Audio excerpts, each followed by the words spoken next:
नमस्कार, मी श्वेता. तुम्ही पाहताय न्यूज 18 लोकमत. मुद्दा महाराष्ट्राचा मध्ये तुमचं स्वागत. सुरुवातीला मोठी बातमी राजकीय वर्तुळातून. उद्धव बाळासाहेब ठाकरे शिवसेनेचे संजय राऊत आता तब्बल 103 दिवसांनंतर जेल बाहेर आलेत आणि त्यानंतर त्यांच्या सकाळच्या पत्रकार परिषदेची चर्चा सर्वत्र सुरू होती. राऊतांनी त्याप्रमाणे पत्रकार परिषद घेतली सुद्धा. मात्र दरवेळी सरकारवरती टीका करणाऱ्या राऊतांनी यावेळी शिंदे फडणवीसांच्या कामाचं कौतुक केलं आणि फडणवीसांनी म्हाडाबाबत काही चांगले निर्णय घेतल्याचं सांगत त्यांनी फडणवीसांचं कौतुक केलं. तर दुसरीकडे देवेंद्र फडणवीस यांनी राजकीय कटुता संपवण्याबाबत वक्तव्य केलं. ती कटुता आता संपायला हवी असं देखील संजय राऊत म्हणाले. त्यामुळे आता जेलमधून बाहेर पडल्यानंतर राऊतांचा नूर बदलला असल्याच्या चर्चा रंगू लागल्या.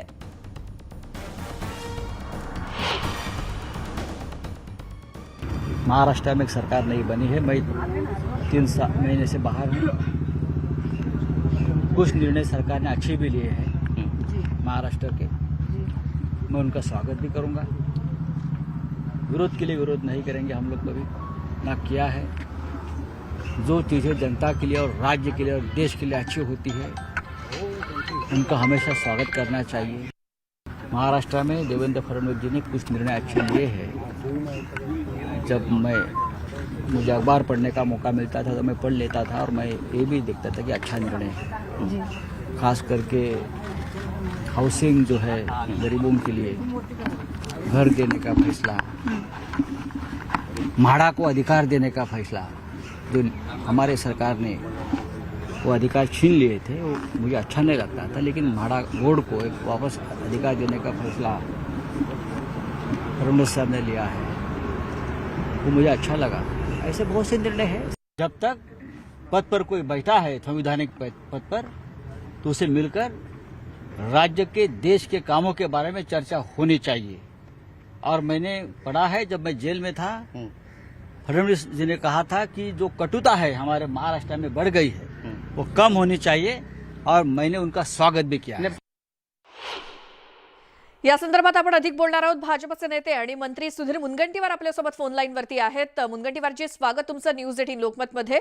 आणि अर्थात संजय राऊतांचं हे वक्तव्य आश्चर्यचकित करणारं आहे सगळ्यांनाच, कारण देवेंद्र फडणवीसांचं जे वक्तव्य की कटुता संपायला हवी त्याच्याशी त्यांनी सहमती दर्शवली आहे. निश्चितपणे महाराष्ट्राची जी संस्कृती आहे, जे राजकीय वातावरण आहे, त्यामध्ये माननीय देवेंद्रजींनी जी भूमिका व्यक्त केली त्या भूमिकेच्या संदर्भात माननीय संजय राऊतांनी समर्थन दिलं. मी त्यांच्या या भूमिकेचं स्वागतच करेन. इतर राज्याच्या संदर्भामध्ये राजकीय पक्ष हे मुद्द्यांवरून मुद्द्यावर गेले. महाराष्ट्रामध्ये गेल्या 2.5 वर्षाच्या पूर्वीची जर संस्कृती तुम्ही बघितली तर अतिशय एकमेकाचा सन्मान करणारी ही संस्कृती.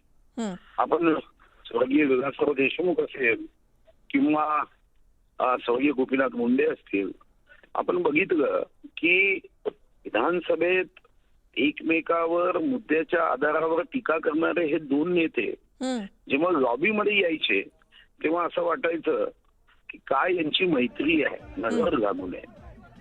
स्वर्गीय हिंदुदेव सम्राट बाळासाहेब ठाकरे, शरद पवारजी, प्रमोद महाजनजी यांच्या मैत्रीचेही आपल्याला दाखले देत आहेत. स्वर्गीय आर पाटील आणि आमच्या पक्षातल्या अनेक नेत्यांशी अतिशय जवळचे संबंध राहिले. पण दुर्दैवाने मागच्या 2.5-3 वर्षामध्ये आपण ज्या शब्दांचा उपयोग करायला लागलो त्यातून एक चुकीचा पायंडा या महाराष्ट्रामध्ये पडत गेला. मग अरेला कारे ही भावना आणि त्या भावनेतून या ठिकाणी निर्माण झालेली परिस्थिती ही बदलावी असं प्रत्येकाला वाटायला लागलं. अनेक राजकीय पक्षाच्या संदर्भामध्ये एकमेकाविषयी एकेरी उल्लेख असेल. टोपण नावानी आपण जसं लहानपणी वर्गात एकमेकाला चिडवण्यासाठी टोपण नावाचा उपयोग करतो, भाषणामध्ये अशा टोपण नावाचा उपयोग करण्याची पद्धत असेल. असंस्कृत महाराष्ट्राचा प्रवास सुरू झाला होता आणि संस्कृत महाराष्ट्र अशा पद्धतीने काही विशिष्ट लोकांच्या माध्यमातून असंस्कृत महाराष्ट्राच्या दिशेने जेव्हा जायला लागला तेव्हा या गोष्टीचा मला आनंद आहे की सर्वांनीच धीरे धीरे या भूमिकेच्या संदर्भात आपली गंभीरता व्यक्त करत आता कटुता संपत राजकारणामध्ये मुद्दे असणारच आहे. राजकारणामध्ये विचारधारांमध्ये असणारा संघर्ष असणार आहे, पण हा वैचारिक संघर्ष व्यक्तिगत संघर्षामध्ये बदलतो तेव्हा मात्र अमृत महोत्सवी वर्षात अमृताचा छिडकाव करण्याच्या ऐवजी आपण विषाचा छिडकाव करतो आहे असा त्याचा अर्थ होतो. पण माननीय देवेंद्रजी असतील किंवा सामन्यामध्ये अग्रलेख घेऊन माननीय उद्धवजी असतील, माननीय संजय राऊत असतील, यांनी हा पुढाकार घेण्याच्या संदर्भामध्ये जर भाष्य केलं असेल तर निश्चितपणे त्याचं स्वागत सर्वांनीच केलं पाहिजे. बरं, म्हणजे येणाऱ्या काळात तुमच्यामधली आत्ता असलेली कटुता संपलेली दिसेल? नाही, कटुता आमच्यातलीच का? काँग्रेस भाजपमध्ये नेत्यामध्ये कटुता असेल तर संपली पाहिजे.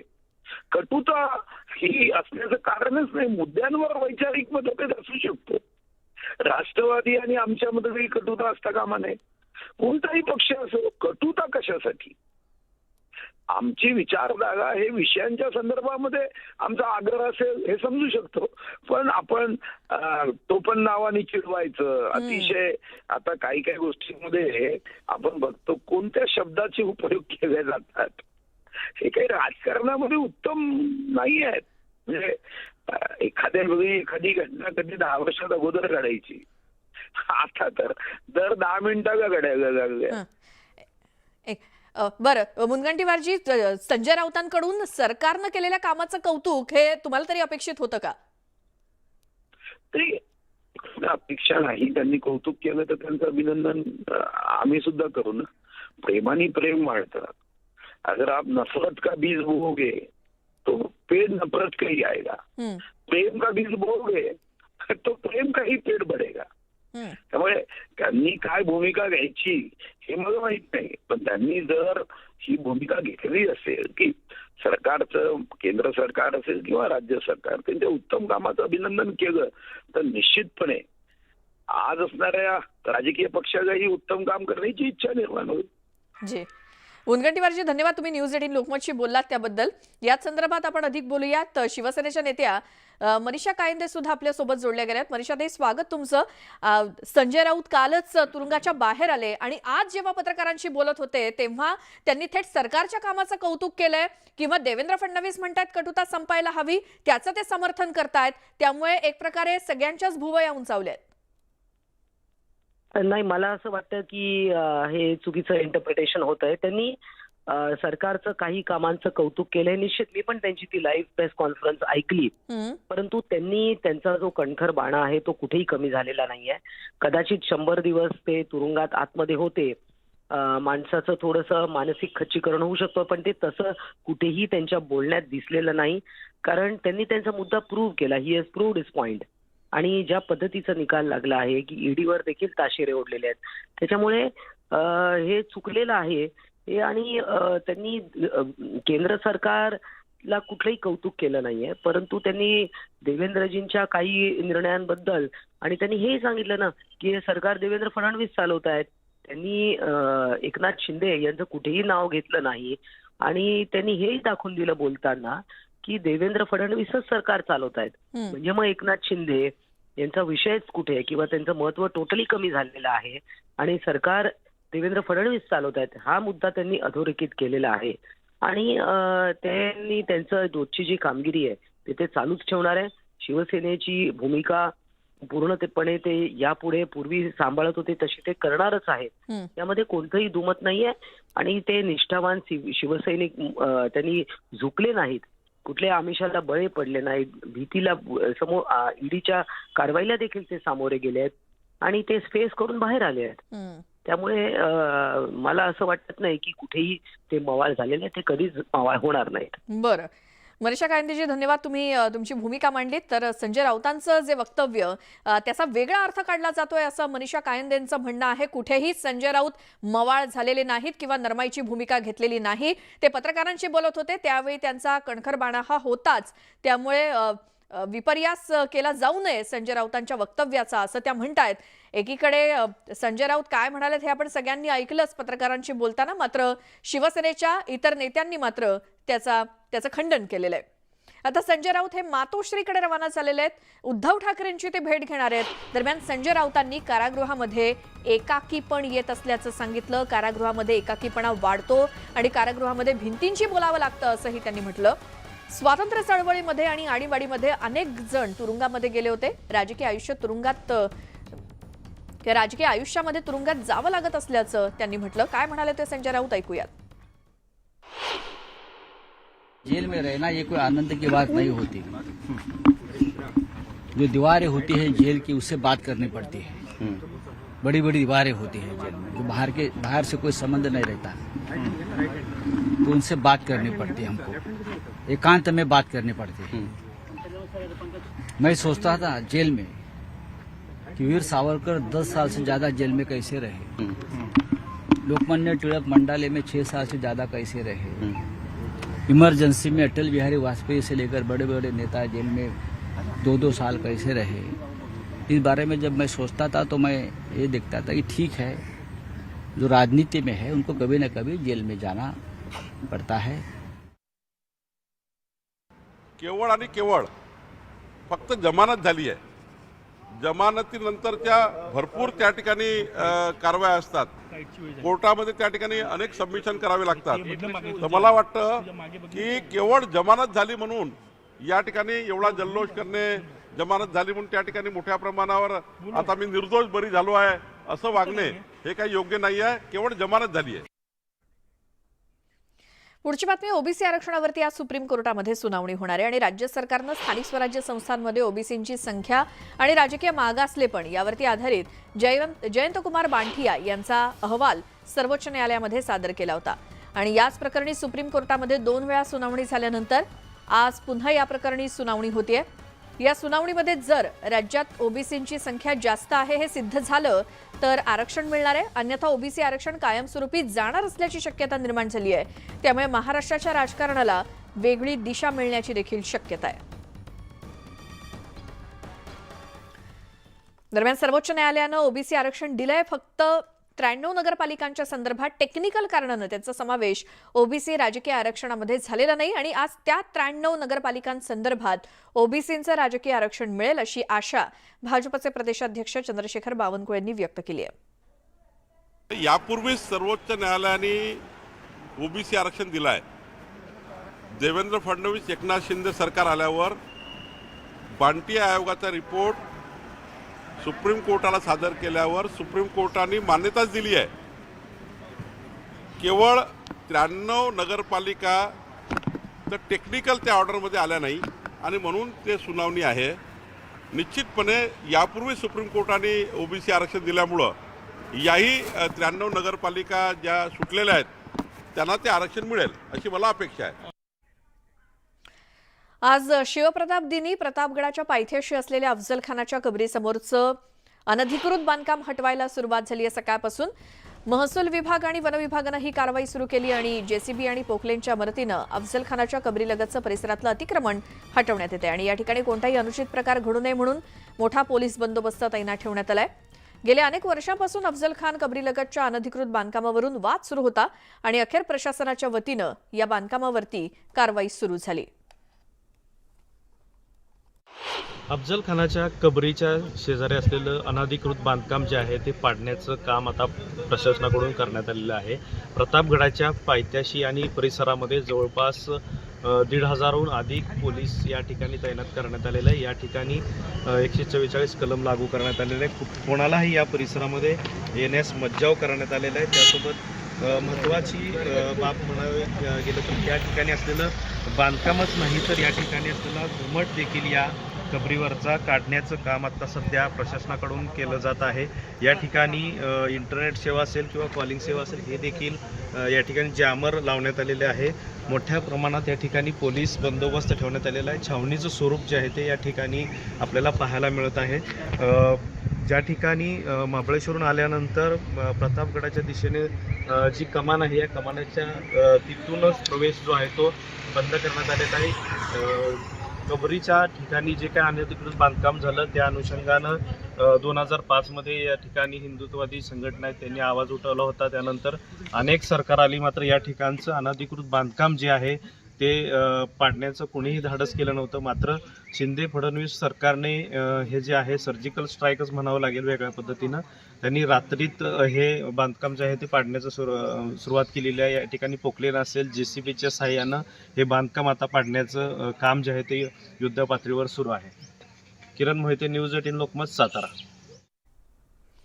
आता अफजल खानाच्या कबरीचा इतिहास नेमका काय त्यावरती आपण एक नजर टाकूयात ग्राफिक्सच्या माध्यमातून। छत्रपती शिवाजी महाराजांनी अफजल खानाचा वध केला आणि 10 नोव्हेंबर 1659ला प्रतापगडाच्या पायथ्याशी अफजल खानाचा वध झाला. तोच आजचा हा दिवस. आणि अफजल खानाची कबर छत्रपती शिवाजी महाराजांनी बांधली. अफजल खानासह सय्यद बंडाची देखील कबर बांधण्यात आली.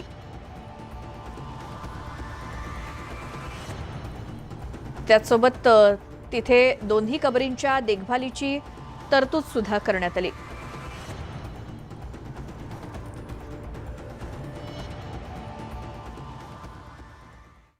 ज्यांनी आमच्या मंदिरांची विटंबना केली, आमच्या हिंदू समाजावर अनन्वित अत्याचार केले, अशा अफजल्याच्या थडग्याभोवतीचं बांधकाम शिंदे फडणवीस सरकारने हटवलंय. आणि म्हणून हिंदुत्ववादी शिंदे फडणवीस सरकारचं आम्ही मनपूर्वक अभिनंदन करतो आणि त्यांचे आभार मानतो. कारण आज शिवप्रताप दिनाच्या दिवशीच शिंदे फडणवीस सरकारने आपला प्रताप दाखवून दिलाय. उद्धवजींनी काँग्रेस आणि राष्ट्रवादी काँग्रेसच्या प्रेशरमध्ये ही कारवाई केली नाही. पण मी शिंदे फडणवीस सरकारचा आभार मानतो, अभिनंदन करतो की प्रतापगडाच्या पायथ्याशी असलेलं हे अतिक्रमण आणि तेही अफजल खानाच्या कबरीच्या बाजूला असलेलं अतिक्रमण जे सुरू झालं होतं, जर हे पाडलं नसतं तर त्या ठिकाणी उद्या मोठ्या प्रमाणावर अजून अतिक्रमण झाले असते आणि खऱ्या अर्थाने प्रतापगडाचं जे स्थान आहे ते उद्ध्वस्त झालं असतं. प्रतापगडाचं स्थान जे कमी झालं असतं. ते प्रतापगडाच्या पायथ्याशी जे अफजल खानाचं जे थडगं आहे आणि त्या थडगाच्या अवतीभोवती जे अतिक्रमण उभं केलेलं ते हटवण्यात यावं आणि असा निर्णय वर्षानुवर्ष अगोदर माननीय हायकोर्ट आणि स्वतः सुप्रीम कोर्टनी पण दिलेला. पण कुठलंही सरकार ते करण्याची हिंमत करत नव्हतं. पण आज महाराष्ट्रामध्ये हिंदुत्ववादी विचाराचं सरकार आहे आणि त्या सरकारने आज एक ऐतिहासिक क्षण आम्हा सगळ्या शिवप्रेमींसाठी अनुभवासाठी दिलेला आहे. प्रतापगडाप्रमाणे कोल्हापूरच्या विशाळगडावरील देखील अतिक्रमण काढा अशी मागणी हिंदुत्ववादी संघटनांनी सरकारकडे केली आहे. सरकारने आज सकाळी जे प्रतापगडाच्या पायथ्याशी जे अफजल खानाची कबर आहे त्या कबरीच्या आजूबाजूला जे अनधिकृत बांधकाम केलेलं आणि त्या कबरीचं जे उदात्तीकरण करण्याचा प्रयत्न केलेला, छत्रपतींनी अफजल खानाला ह्या ठिकाणी मातीत गाडलं होतं आणि काही लोक त्या ठिकाणी त्या कबरीचं उदात्तीकरण करत होते. तर हा जो उदात्तीकरण करण्याचा जो प्रयत्न आहे त्याला सरकारनं आज मातीत गाडलेला आहे. आता अफजल खानाच्या कबरीजवळचं अतिक्रमण काढायचं काम सकाळपासून सुरू झालंय आणि हिंदू महासंघ या भूमिकेचं मनापासून स्वागत करत असून अफजल खान किंवा औरंगजेब हे स्वराज्याचे महाराजांचे शत्रू होते आणि हिंदूंचेही ते शत्रू होते आणि त्यांच्या कबरी आता महाराष्ट्रात कशाला पाहिजेत, सरकारने या कबरी उद्ध्वस्त केल्या पाहिजेत अशी भूमिका हिंदू महासंघाचे अध्यक्ष आनंद दवे यांनी घेतली आहे. औरंगजेब असतील किंवा अफजल खान असतील हे स्वराज्याचे शत्रू होते, हे महाराजांचे शत्रू होते, हिंदुत्वाचे शत्रू होते. असं असताना त्यांच्या कबरी तरी आता महाराष्ट्रात कशासाठी पाहिजेत? सरकारनं यापुढे निर्णय घेऊन या दोघांच्या कबरी सुद्धा उद्ध्वस्त कराव्यात. त्यांची जागा या महाराष्ट्राच्या पवित्र भूमीत नाहीये हे सुद्धा आता लोकांना कळू द्यावं अशी आमची भूमिका असल्यामुळं सरकारनं हा निर्णय घेतला नाही. तर भविष्यात हिंदू महासंघाची जेव्हा ताकद तयार होईल हे या कबरी उद्ध्वस्त करण्याचं काम हिंदू महासंघ करेल. पुढची बातमी. मुख्यमंत्रीपदी विराजमान झाल्यानंतर एकनाथ शिंदे 12 नोव्हेंबरला भंडारा जिल्ह्याचा दौरा करणार आहेत. भंडाऱ्यामध्ये मुख्यमंत्र्यांच्या हस्ते 200 कोटी रुपयांच्या विकास कामांचं उद्घाटन होणार आहे आणि या दौऱ्यात मुख्यमंत्र्यांसह देवेंद्र फडणवीस आणि मंत्री उदय सामंत देखील हजर असतील. मुख्यमंत्री झाल्यानंतर साहेब पहिल्यांदाच भंडारा जिल्ह्यात येत आहेत. त्याच्या आधी पण इकडे बरेचदा आलेले आहेत आणि भंडारा जिल्ह्यामध्ये येत असताना बरेचसे कामं त्यांनी केली आहेत. मागच्या 2.5 वर्षामध्ये जेव्हा मंत्री असताना आम्हाला खूप फार उत्सुकता आहे की साहेब येत आहेत आणि काही कामाच्या भूमी त्यांच्या हाताने करतोय आणि अपेक्षा आहे की भंडारा जिल्ह्याच्या साहेबांच्या हाताने जे काही विकास होत आहे ह्या महाराष्ट्राचा संपूर्ण विकास होत आहे, पण त्याच्या महाराष्ट्रामध्ये भंडारा जिल्ह्याचा सुद्धा सिंहाचा वाटा आहे आणि त्याच्यामध्ये सुद्धा बरेच काम आम्ही जे मागचे अनेक वर्षापासून जे फॉलोअप घेतलेले आहेत ते काम आता पूर्णत्वास साहेबांच्या हाताने होत आहेत. पुढची बातमी आहे. सोलापुरामध्ये उद्धव ठाकरेंना मोठा धक्का बसलाय, कारण अक्कलकोट तालुका प्रमुख संजय देशमुखांसह 30 पदाधिकाऱ्यांनी मुख्यमंत्री एकनाथ शिंदेंच्या उपस्थितीत बाळासाहेबांची शिवसेना पक्षात प्रवेश केला आणि 2.5 वर्षापासून कोणतंही काम न झाल्यामुळे पदाधिकाऱ्यांमध्ये नाराजी निर्माण झाली असल्याचं तालुका प्रमुखांनी सांगितलं. राष्ट्रवादीमधून देखील तालुका कार्याध्यक्ष,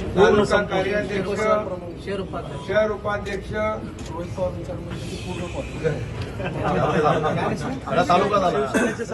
सगळे पदाधिकारी आज शिवसेनेमध्ये बाळासाहेबांच्या शिवसेनेत सामील झालेले आहेत. मी त्यांचं अभिनंदन करतो, त्यांना मनापासून शुभेच्छा देतो. काँग्रेसच्या भारत जोडो यात्रेच्या राज्यातील आजचा 4था दिवस आहे आणि नांदेडच्या लोहा इथून यात्रेला सकाळी सुरुवात झाली.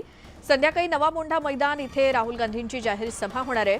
दरम्यान राष्ट्रवादीचे नेते जयंत पाटील, सुप्रिया सुळे, जितेंद्र आव्हाड आणि रोहित पवार या यात्रेमध्ये सहभागी होणार आहेत.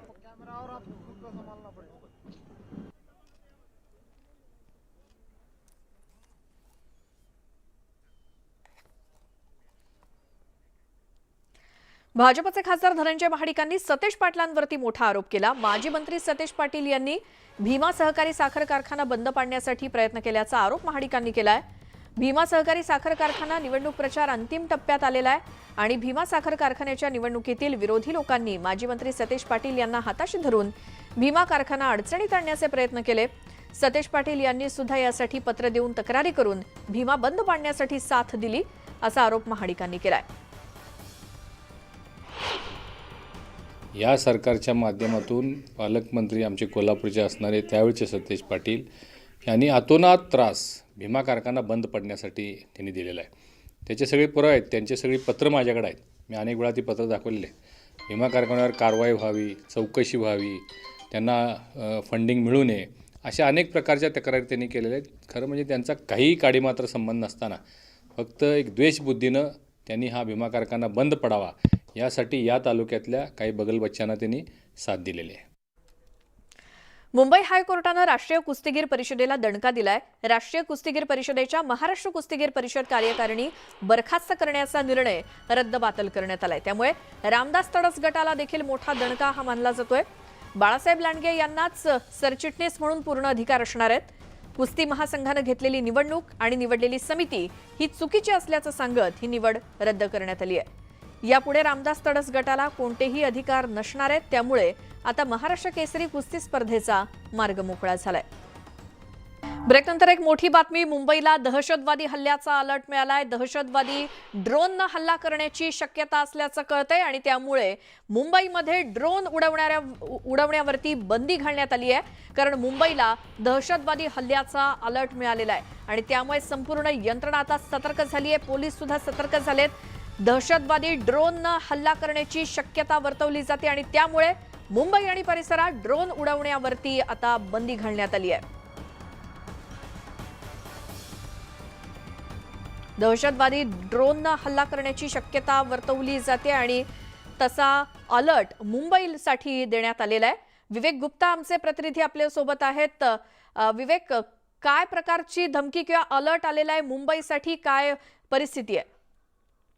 देखिए, आपको बताना चाहेंगे कि मुंबई पुलिस ने एक ऑर्डर जारी किया है, उसमें साफ तौर पे बताया गया है कि 13 नवंबर से लेकर 12 दिसंबर तक नो फ्लाइंग जोन मुंबई को रखा जाएगा और इस 30 दिन के अंदर कोई भी ड्रोन, हॉट एयर बलून या फिर रिमोट कंट्रोल के एयरक्राफ्ट या फिर छोटे जहाज नहीं उड़ा सकते हैं. इसकी परमिशन अगर उड़ानी हो तो उसको आधिकारिक रूप से परमिशन लेनी पड़ेगी. लेकिन ये मुंबई पुलिस का साफ साफ ऑर्डर है जो 13 नवंबर से 12 दिसंबर तक रहेगा. नो फ्लाइंग जोन मुंबई में रहेगा और जिस तरीके से ये 1 महीने की इस पर रोक लगाई गई है उस पर मुंबई पुलिस के ऑर्डर में साफ तौर पर लिखा गया है कि एंटी सोशल एलिमेंट और आतंकवादी इसका इस्तेमाल कर सकते हैं और जो वीवीआईपी है या फिर जो भीड़ भाड़ वाले इलाके पे है वहां पर बड़ा हमला कर सकते हैं. यही वजह है कि मुंबई पुलिस ने बाकायदा ऑर्डर जारी करते हुए कहा है कि 30 दिनों तक पूरे मुंबई शहर में कोई भी ड्रोन और छोटे एयरक्राफ्ट, हॉट एयर बलून नहीं उड़ा सकते हैं. जी विवेक, धन्यवाद इस जानकारी के लिए।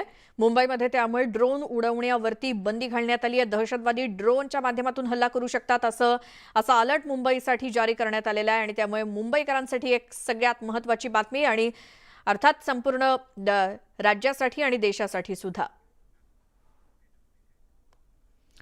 पुढची बातमी, क्रिकेट विश्वातून T20 विश्वचषकापासून टीम इंडिया आता फक्त 2 पावलं दूर आहे आणि आज भारत आणि इंग्लंड संघात ॲडलेडवरती दुसरा उपांत्य सामना होणार आहे आणि या निर्णायक लढतीसाठी रोहित आणि कंपनी सज्ज झाली आहे। भारतानं हा सामना जिंकल्यास रविवारी टीम इंडिया पाकिस्तान विरुद्ध महामुकाबला खेळणार आहे। सूर्यकुमार यादव धावांचा पाऊस पाडतोय तर विराट कोहलीनं यंदाच्या वर्ल्ड कपमध्ये आतापर्यंत सर्वाधिक धावा केल्यात। तर पांड्या, कार्तिक, KL राहुल आणि रोहित शर्माकडून सुद्धा मोठ्या खेळीची अपेक्षा आहे। तर अर्शदीप, भुवनेश्वर आणि शमीवरती गोलंदाजीची मदार आहे। T20 वर्ल्ड कपच्या विजेतेपदापासून टीम इंडिया आता फक्त 2 पावलं दूर आहे। आज ॲडलेडमध्ये इंडिया वर्सेस इंग्लंडचा सामना दुपारी 1:30 वाजता होतोय आणि याचीच उत्सुकता सगळ्यांना आहे। आपण थेट क्रिकेट प्रेमींकडून जाणून घेऊयात। शिवाजी पार्कमध्ये आपण आहोत आणि हे क्रिकेट प्रेमी आपल्याला सांगतील काय उत्सुकता आहे आजच्या मॅचबद्दल। खूप उत्सुकता तर आहेच मॅचबद्दल। ही पाकिस्तान पण फायनलला गेली आहे, प्लस इंडिया पण जिंकणारच आज काही करून आणि इंडिया पाकिस्तान बघायला मजा येते खूप जास्त। आपण काही छोट्या क्रिकेट प्रेमींची बोलूयात। छोटे क्रिकेटर्स आहेत आपल्यासोबत, काय सांगशील काय एक्साइटमेंट आहे आजच्या मॅचबद्दल? आजच्या मॅचबद्दल इंडिया 2 पाऊल फक्त मागे, पाकिस्तान सोबत फायनल होणार आहे आपली, मग खूप एक्साइटिंग होते मला। तू काय सांगशील? तुम्ही स्वतः क्रिकेट खेळता, पण जेव्हा मॅच चालू असते तेव्हा किती मजा येते मॅच बघायला? अरे म्हणजे की फिल्डिंग करायला पण खूप एक्साइटमेंट होतं आणि बॉलिंग करायला पण खूप एक्साइटमेंट होतं आणि आजची मॅच बघायला पण मी खूप एक्साइटमेंट आहे आणि अरे इंडिया जिंकायला पाहिजे। फायनलला पाकिस्तान बरोबर तो मॅच केला। अपन आणखी काही क्रिकेट प्रेमींकडून जाणून घेऊयात। क्या बताएंगे आप, किस तरह से आपको आज टीम इंडिया से एक्सपेक्टेशंस है? बहुत अच्छा उम्मीद है हमें टीम इंडिया से। आज 100% हम इंग्लैंड को हरा के फाइनल में जाएंगे और पाकिस्तान को भी फाइनल में हराएंगे। जैसे कि बोला जा रहा है कि रोहित शर्मा उतने फॉर्म में है नहीं, फिर भी आज की मैच कैसे होगी आपको लगता है? बहुत अच्छा मैच होगा और रोहित शर्मा बेटर करेंगे, मुझे उम्मीद है, और पूरी टीम इंडिया बहुत अच्छा करेगी। रोहित शर्मा आज हर एक प्लेयर का योगदान रहेगा। जर भारत आज जिंकला तर तो फायनलमध्ये पाकिस्तानसोबत महामुकाबल्यात उतरणार आहे आणि तोच पाहण्यासाठी या क्रिकेट प्रेमींना उत्साह आहे। आपण टीम इंडियासाठी चीअर करूया। Heap heap heap heap. Video journalist Navnath Kondekar सोबत रुचा कानोलकर, न्यूज 18 लोकमत, मुंबई। क्रिकेट प्रेमींना जर पुन्हा एकदा भारत पाकिस्तान सामना हवा असेल तर आज भारताला इंग्लंडला हरवावंच लागेल, कारण फायनलमध्ये पाकिस्तान ऑलरेडी पोहोचलेला आहे। त्यामुळे आजच्या सामन्यात नेमकी काय रणनीती असणार आहे, कसं भारताच्या प्लेयरनी खेळलं पाहिजे, आपल्यासोबत सगळे पवेलियनवरचे सगळे प्लेयर आहेत, सगळे कोच आहेत। मला सांगा काय कशी रणनीती असेल सर, आज काय केलं पाहिजे भारतीय क्रिकेटर्सनी जेणेकरून भारताला भारत पाकिस्तान मॅच फायनलमध्ये बघता येईल? आज पहिली गोष्ट म्हणजे इंडिया इंग्लंड जी मॅच आहे त्याच्यामध्ये याच्या आधीच्या जेवढ्या पण मॅचेस झाल्या आहेत त्यामध्ये इंडिया 12 मॅचेस जिंकल्या आणि इंग्लंड 10 मॅचेस जिंकल्या आहेत। इंडियाचं आत्ताचं मोमेंटम बघितलं तर इंडियाचा अपर हँड आहे इंग्लंड अगेन्स्ट, पण इंग्लंडची बॅटिंग लाईनअप खूप डीप आहे, त्यामुळे त्यांना जे टार्गेट असेल त्यांना ते चेस करता येईल। तर माझ्या मते आज इंडियाने पहिले बॉलिंग करावी आणि त्यांना कमीत टार्गेटमध्ये रिस्ट्रिक्ट करावं, त्याच्यामध्ये आपल्याला चान्स मिळेल की आपण इंडिया पाकिस्तान परत एक चांगली फायनल बघायला मिळेल। आपले प्लस पॉईंट काय आहेत सगळ्या गेममध्ये? आपली बॅटिंग लाईनअप फॉर्ममध्ये आहे आणि आपले विकेट्स खूप इम्पॉर्टंट आहेत, तर आपण चांगली पार्टनरशिप बनवून मोठं टार्गेट त्यांना देऊ शकतो। समजा टॉस जिंकला तर आपण पहिली बॅटिंग घ्यावी की फिल्डिंग, काय कसं? नाही, जसं आपल्याला माहिती आहे की बॉलिंग विकेट आहे ॲडलेटचं, तर आपण बॉलिंगच घेतली पाहिजे, बॉलिंगच आणि त्यांना कमीत कमी स्कोरला रिस्ट्रिक्ट केलं पाहिजे। इंग्लंड हे स्पिनर विरुद्ध एवढं नीट खेळू शकत नाही, सो आपले स्पिनर्सने परफॉर्म करणं फार गरजेचं आहे। प्लस पॉवर प्लेमध्ये त्यांचे जे 2 ओपनर्स आहेत बटलर आणि ह्यांना आउट करणं फार गरजेचं आहे, कारण ते एकदा टिकले की ते रन्स काढतात, सो ते आपण त्या स्ट्रॅटेजीने जाणं पाहिजे असं मला वाटतं। तर ह्या मॅचमध्ये ते टॉस इम्पॉर्टंट फॅक्टर आहे। जर आपल्या बॉलिंग आली तर आपल्याकडे स्विंग बॉलर्स चांगलेच आहेत आपले, भुवनेश्वर कुमार आणि अर्शदीप सिंग, आणि बॅटिंग आली तर थोडा अप्रोच पॉझिटिव्ह पाहिजे. ओपनर्स रोहित शर्मा आणि के एल राहुल बाच एकदा सेट झालं की आपली खाली बॅटिंग आहेच. तसं के एल राहुल आणि रोहित शर्माची जी ओपनिंग पार्टनरशिप आहे त्याच्यावरती आज पूर्ण गेम डिपेंड आहे. ते जशी स्टार्ट देणार आहे इंडियाला तसं त्याच्या पुढे जे पुढचे बॅट्समन येतील त्यांना खूप इझी जाणार आहे रन्स करणं. कारण पहिले यांनी रन्स केले, चांगली 70-80ची पार्टनरशिप केली तर पुढच्या बॅट्समनला इझी होणार आहे कुठलंही टार्गेट समोरच्या टीमला देणं. व्हिडिओ जर्नलिस्ट गणेश कदमचं, चंद्रकांत फुंदे, न्यूज 18 लोकमत, पुणे. दिवाळीची सुट्टी नुकतीच संपलेली आहे आणि या सुट्टी दरम्यान शिर्डीच्या साईबाबांच्या झोळीमध्ये कोट्यवधींचं दान जमा झालंय. 20 ऑक्टोबर ते 5 नोव्हेंबर या 15 दिवसात तब्बल 18 कोटी रुपयांचं भरभरून दान भाविकांनी साईंच्या चरणी अर्पण केलं आणि यामध्ये रोख रक्कम, ऑनलाईन देणगी, चेक, सोनं चांदी आणि परकीय चलन या सगळ्याचा समावेश आहे.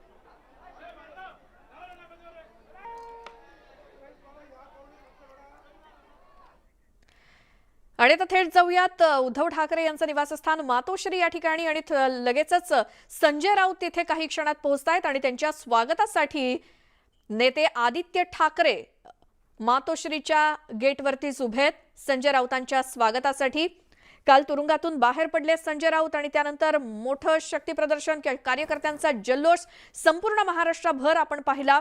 त्यानंतर आज काही महत्त्वाच्या गाठी भेटी संजय राऊत घेणार आहेत. त्यापैकी सर्वप्रथम पक्षप्रमुख उद्धव ठाकरे यांच्या भेटीसाठी निघालेले आहेत संजय राऊत आणि ते कोणत्याही क्षणी आता पोहोचतील मातोश्रीवरती आणि त्यांच्या स्वागतासाठी आदित्य ठाकरे उभे आहेत. थेट जाऊयात, प्रणाली कापसे आमच्या प्रतिनिधी आपल्या सोबत आहेत. प्रणाली, आता संजय राऊत येत आहेत मातोश्रीवरती, काय तिथले अपडेट्स? संजय राऊत आता पुढच्या 5-7 मिनिटांमध्ये इथे येऊन पोहोचणार आहे. आपण पाहतो आहोत की मातोश्रीच्या दारावर आदित्य ठाकरे इथे उपस्थित झालेले आहेत. आदित्य ठाकरे स्वतः संजय राऊत यांना रिसीव्ह करण्यासाठी येत आहेत. शिवसेनेचा ढाण्या वाघ ज्याला म्हटलं जातं ते संजय राऊत काल तुरुंगातून त्यांची सुटका झाली आहे. तब्बल 102 दिवस ते तुरुंगामध्ये राहिले होते आणि त्यानंतर काल त्यांची सुटका झाली. घरी जाईपर्यंत एक मोठं शक्ती प्रदर्शन हे उद्धव बाळासाहेब ठाकरे यांच्या शिवसेनेच्या वतीनं करण्यात आलं होतं. काल सुद्धा आदित्य ठाकरे यांनी प्रतिक्रिया देताना अब शेर मैदान में आया है असं म्हटलं होतं आणि त्यानंतर आज त्यांना रिसीव्ह करण्यासाठी आपण पाहतो आहोत की ते आदित्य ठाकरे पोहोचलेले आहेत. आदित्य ठाकरे हे स्वतः मातोश्रीच्या दारावर आलेले आहेत आणि इथून ते संजय राऊत इथे पोहोचलेले आहेत आणि संजय राऊतांना रिसीव्ह करण्यासाठी स्वतः आदित्य ठाकरे आलेले आहेत. सुनील राऊत आपल्याला दिसत आहेत, ते गाडीतून उतरलेले आहेत. संजय राऊत अजूनही गाडीत बसलेले आहेत. संजय राऊत सुद्धा आता गाडीतून उतरतील आणि आदित्य ठाकरे स्वतः त्यांना रिसीव्ह करण्यासाठी या ठिकाणी पोहोचलेले आहेत. एक आनंदाचं वातावरण जे आहे ते सगळ्या शिवसैनिकांमध्ये काल संजय राऊत आल्यानंतर आपण पाहतो संजय राऊत स्वतः या ठिकाणी उतरलेले आहेत गाडीतून आणि मातोश्रीच्या बाहेरच ते उतरलेले आहेत आणि आदित्य ठाकरे स्वतः त्यांना या ठिकाणी रिसीव्ह करण्यासाठी आलेले आहेत. आपण पाहतो आहोत पत्रकार पुन्हा एकदा त्यांना डोळा घालत आहेत, परंतु ते आपण पाहतोय की आता संजय राऊत हे आदित्य ठाकरे यांच्या दिशेनं जात आहेत. आदित्य ठाकरे स्वतः त्यांना रिसीव्ह करण्यासाठी आलेले आहेत. नक्कीच आज एक उत्साहाचं वातावरण असणार आहे. गळाभेट घेतलेली आदित्य ठाकरे आणि संजय राऊत यांनी आनंद झालेला आहे दोघांनाही. अतिशय भेट तब्बल 102 दिवसानंतर ही भेट होती आहे आणि त्यामुळे आनंद एक आपल्याला बघायला मिळतो आहे या नेत्यांमध्ये. आणि आता थोड्या वेळातच सगळे नेते मंडळी जे आहे ती आतमध्ये जातील. आदित्य ठाकरे स्वतः संजय राऊत यांना घेण्यासाठी इथे आलेले आपण पाहतो आहोत. एक आनंदाचं वातावरण जे आहे ते आपल्याला इथे बघायला मिळत आहे आणि आता सगळे नेते जे आहेत ते आतमध्ये जाताना आपल्याला दिसत आहेत आणि त्यामुळं एक उत्साहाचं वातावरण या सगळ्या नेत्यांमध्ये आणि शिवसेनेमध्ये निर्माण झाल्याचं बघायला मिळत आहे. सगळे प्रसार माध्यम आणि त्याचबरोबर सगळ्या कॅमेऱ्यांना सुद्धा आतमध्ये बोलवण्याची शक्यता आहे. तुर्तास तरी त्यांना सगळ्यांना बाहेर थांबवण्यात आलेलं आहे. पण आता आपण पाहतो आहोत की सगळे जण जे आहेत म्हणजे आदित्य ठाकरे आणि संजय राऊत हे दोघेही आतमध्ये गेलेले आहेत. सुनील राऊत सुद्धा त्यांच्यासोबत आहे.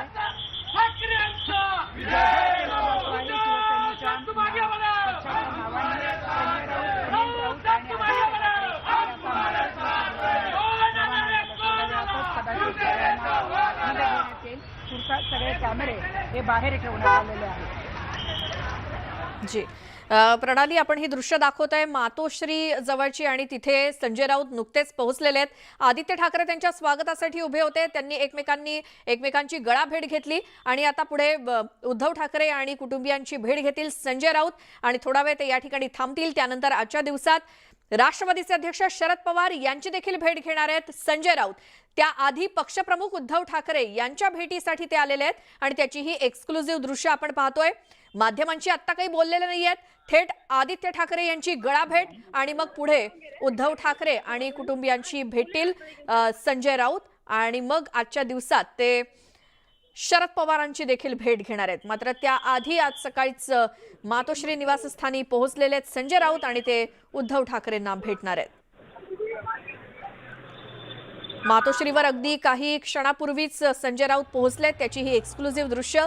आता काही माध्यमांशी बोललेले नाहीयेत. कदाचित ही भेट झाल्यावरती बोलतील. मात्र संजय राऊत याच्या आधीच मातोश्रीच्या गेटवरती आदित्य ठाकरे त्यांच्या स्वागतासाठी थांबलेले होते आणि दोघांनी एकमेकांची गळाभेट घेतली आणि आता आतमध्ये गेलेत संजय राऊत आणि आदित्य ठाकरे. उद्धव ठाकरेंची भेट घेण्यासाठी मातोश्रीवरती पोहोचलेले संजय राऊत याची ही एक्सक्लुझिव्ह दृश्य. काल तुरुंगातून बाहेर पडल्यानंतरच संजय राऊतांचं जंगी स्वागत झालेलं आहे. पुन्हा जाऊयात, आमच्या प्रतिनिधी प्रणाली कापसे या मातोश्री जवळून आपल्या सोबत आहेत. प्रणाली, आता संजय राऊत गेलेल्या आतमध्ये आता किती वेळ त्यांची भेट होते, काय होते आपल्याला कळेलच. काय अधिक माहिती मिळतेय? पुढच्या 5 मिनिटांमध्ये प्रसारमाध्यमांच्या प्रतिनिधींना आतमध्ये घेतलं जाणार आहे. कदाचित आधी उद्धव ठाकरे थोडा वेळ त्यांना भेटतील आणि त्यानंतर प्रसारमाध्यमांच्या समोर सुद्धा हे दोन्ही नेते एकत्रित येतील. खरं तर 3 नेते म्हणायला पाहिजे. आदित्य ठाकरे सुद्धा उपस्थित आहेत. त्यामुळे आदित्य ठाकरे, उद्धव ठाकरे आणि संजय राऊत हे तिन्ही नेत्यांची भेट होईल. प्रसारमाध्यमांना त्यानंतर प्रवेश दिला जाणार आहे. आपण पाहतो आहोत की एक उत्साहाचं जल्लोषाचं वातावरण मातोश्रीच्या बाहेर आहे. स्वतः आदित्य ठाकरे यांनी मातोश्रीच्या दारावर येऊन भेट संजय राऊत यांना रिसीव्ह केलेला आहे. त्यांना आतमध्ये नेण्यासाठी ते आलेले आहेत आणि कदाचित हे पहिल्यांदाच घडलं असेल. आतापर्यंत असं घडल्याचं ऐकिवात नाही. परंतु स्वतः आदित्य ठाकरे हे संजय राऊत यांना घेण्यासाठी दारावर आले. त्यांना कडकडून मिठी मारली आहे आदित्य ठाकरे आणि संजय राऊत यांनी एकमेकांना. कारण 102 दिवसानंतर संजय राऊत हे पुन्हा एकदा भेटले आहेत या सगळ्या नेत्यांना आणि त्यामुळं आपण पाहतो आहोत की एक उत्साहाचं वातावरण या सगळ्या परिसरामध्ये दिसून येत आहे. एक आजोबा, कुठून आलात? अकोल्यावरून आलो. कोणाला भेटायला आलेला आहे? ठाकरे साहेबाला. बरं, मला संजय राऊत आज भेटायला गेले. आनंद आहे का तुम्हाला? आनंद आहे. आम्ही इथे जवळपास झालो. आम्ही सकाळपासून आहोत इथे. बरं, आज संजय राऊत आणि उद्धव ठाकरे दोघांची भेट होईल असं वाटतंय तुम्हाला? काय माहिती, चालू आहे हा प्रोग्राम. बरं, आपण पाहतो की वेगवेगळ्या भागातून सगळे लोक आले. कुठून आलात तुम्ही? आज इथलाच आहे, मुंबईचा. हे सगळेजण वेगवेगळ्या भागात. तुम्ही कुठून आला? आम्ही नागपूरवरून आलो. बरं, आणि कधी आला? बस जस्ट सकाळी चालू 8 वाजता. बरं, कोणाला भेटण्यासाठी आलेला आहे? आम्ही माननीय पक्षप्रमुख उद्धव साहेब ठाकरे यांना भेटण्यासाठी, तसेच आणि संजय राऊत जे आहेत ज्यांची नुकतीच आता सुटका झाली आहे त्यांच्या स्वागतासाठी आम्ही नागपूरवरून 100 लोकांचे जत्ता या ठिकाणी आलो आहोत. बरं, वाटतंय आज दोघांची भेट होईल? हो हो हो, खूप जोश आहे. कार्यक्रम आनंद झाला संजय राऊत. खूप मोठा आनंद झाला की आज आम्हाला एक विजय आम्ही संपादन केल्यासारखं आम्हाला वाटत आहे. संजय राऊत, तुमची धगधगणारी तोप पुन्हा एकदा बाहेर आली. तूफान तोप, शेर हमारा बाहर आ गया, टायगर संजय राऊत आगे बढ़ो, हम तुम्हारे साथ है. काय म्हणणं आहे तुमचं? संजय राऊत बाहेर आले, किती आनंद? बाहेर आले म्हणजे गद्दार जे शिवशंभू पळून गेलेत त्यांनी आणि या भाजपच्या कूटनीतींनी जे खोटा आरोप करून राऊत साहेबांना जी अटक केली, पण परमेश्वर आणि न्यायदेवतेने संपूर्ण विश्वास ठेवून आमच्या संजय राऊत साहेबांना आज न्याय दिला आणि त्याच अनुषंगाने आम्ही त्यांना स्वतः भेटायला आम्ही मातोश्री येथे हजर झालो. मी नगरवरून आलेलो आहे. वेगवेगळ्या भागातून लोक आले. कुणी नगरवरून आले, कुणी नागपूरवरून आले, अकोल्यावरून सुद्धा लोक आलेले आहेत. महाराष्ट्राच्या कानाकोपऱ्यातूून लोक आलेले आहेत. शिवसेनेमध्ये एक उत्साह संचारलेला आहे संजय राऊत यांच्या सुटकेमुळे आणि हा उत्साह आता किती दिवस काढला जातो, त्याचा येणाऱ्या निवडणुकीवर काय परिणाम होतो या सगळ्या गोष्टी बघाव्या लागणार. जुना मुंबई पुणे महामार्गावर कामशेतजवळ विटांची वाहतूक करणाऱ्या ट्रॅक्टर ट्रॉलीचा अपघात झाल्यानं सर्वत्र विटांचा खच पडलाय. त्यामुळे मुंबईहून पुण्याकडे जाणारी वाहतूक आहे. अफजल खानाचा वध झालेला अशा प्रकारचा दिवस आहे. आणि ज्या प्रकारचं हे अतिक्रमण त्या ठिकाणी करण्यात आलं होतं त्या संदर्भात खरं म्हणजे 2007 साली कोर्टाने निर्णय दिला होता की हे अतिक्रमण काढलं पाहिजे. आम्ही 2017 साली त्या संदर्भातली कारवाई सुरू केली होती, पण नंतर पुन्हा त्यात काही लिगल प्रॉब्लेम आले होते.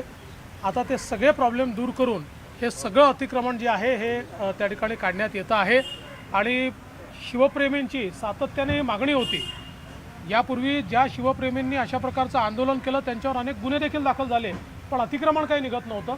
आज मला असं वाटतं की सगळ्यांचं करता ही समाधानाची बाब आहे की संपूर्ण अतिक्रमण आता या ठिकाणी काढण्यात येतं. ज्या पद्धतीतली कटुता कमी व्हायला पाहिजे तुम्ही बोलला होतात.